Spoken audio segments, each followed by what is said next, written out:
Biyya meeqa rakkannee kun har'aan tana kaameraan hanga san nuuf baasee lubbuu nuuf deebisee nutillee har'a gammachuudha qabnaa muciyyoon mul'atte jechuudha. Muciyyoon gaammaan tana akkuma mul'atteetti lakkoofnaa beeku. Haadha manaa gola aartiitis jajjabina kanneenii fi isiin faan akka malee maraachaa jirti. Rakkachaa jirti. Ilmoodhaan gargar ba'uunsi hedduu wanni godhee jira. Shaafiinis akkuma jirti karaa manguddootiin itti dhahinee karaa manguddootiin tasgabbeessinaa jaa'iniini. Garuu immoo golli aartiidhaa kana waan fudhatee hayyamu natti hin fakkaatu. Maaliif akka inni keessa jiruun quba qaba waan ta'eef hin fudhatu jeetiin yaada. Ashama akkam jirtu hordoftoota chaanaala Ajalaa bakka jirtanitti salaamanni kiyya kan jaalalaa kan nagayaa isin haa ga'u jecha har'aan tana gaa ifa qaba fuulli keenya gammannillee qoqqofluu ni dandeenya. Maaliif yoo jettan har'aan tana akkuma Muciyyoo Nasruu barbaanni keenya itti fufee bu'aan barbaacha keenya mul'atee jira.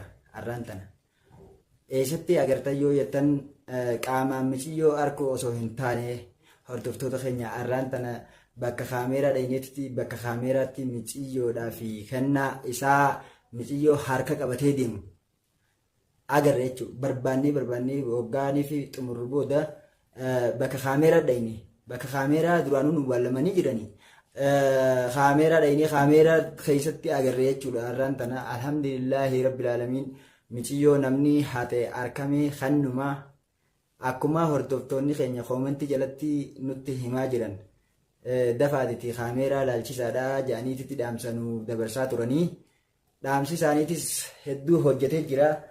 Warreen dhaamsa akkasii koomentii jala nu keessanis galatoomaadha.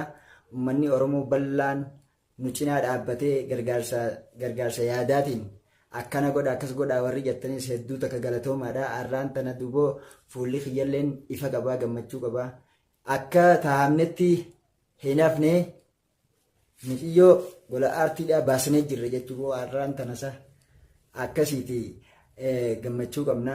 Har'aan tana naafi Shaafiinis golli aartiitis wajjin tatteenyee akkuma viidiyoo gola aartii jala jirtu irratti isinii dabarsinitti jechuudha.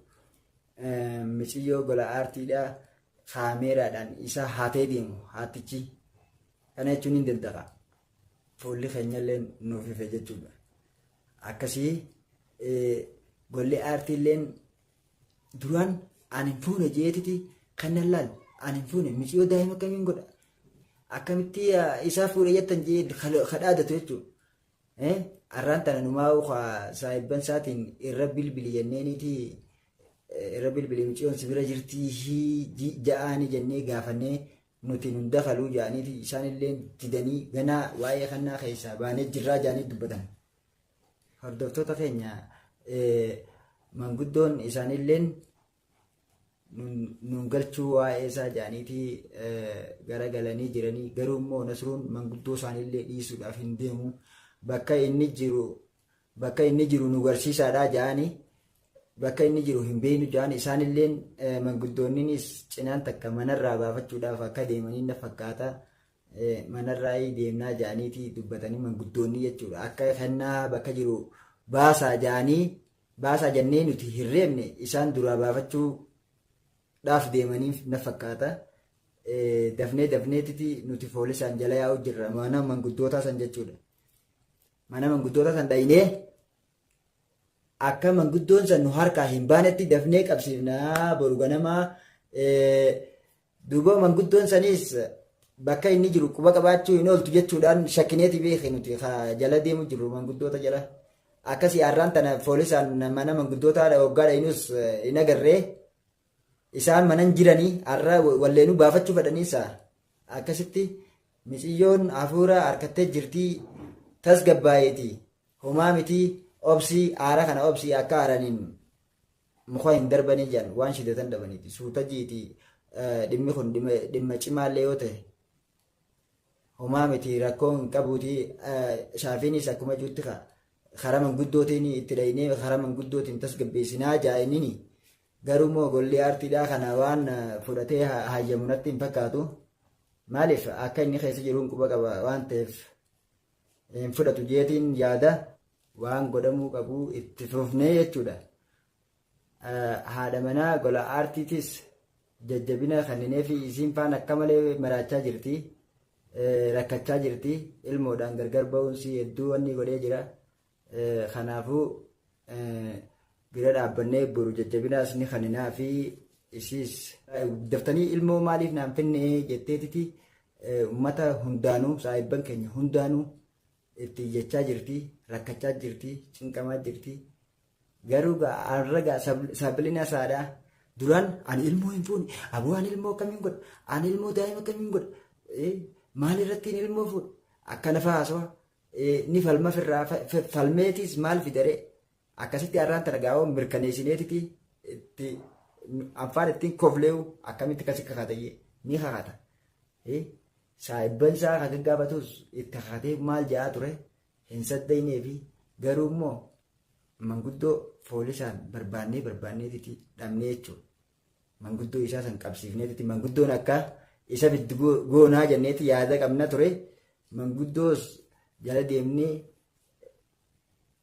bakka isaan seenanii dhabnee gurbaanis mana ga'anii jijjiirateen agar inni immoo bakka san bu'ee hin beekamu. Isa bu'een hin beekamu akkasitti guyyaa guutuu har'aan tanaa eega kaameeraa kaafnees hin tatteenye nuti. Deddeemaa ollee garuu gollee aartiidhaa hedduu aaree jira waan kanarraa guyyaa meeqa rakkannee kun har'aan tana kaameraan hanga san nuuf baasee lubbuu nuuf deebisee nutillee har'a gammachuudha qabnaa muciyyoon mul'atte jechuudha. Muciyyoon ammaan tana akkuma mul'atteetti lakkooyinaa beekaa akkuma mul'atteetti lakkooyinaa muciyyoon ammaan tana maaliif yoo jettan muciyyoon kun hafuura harkattee aboo yaa aboo waan godhuu qabnu hundaa'u.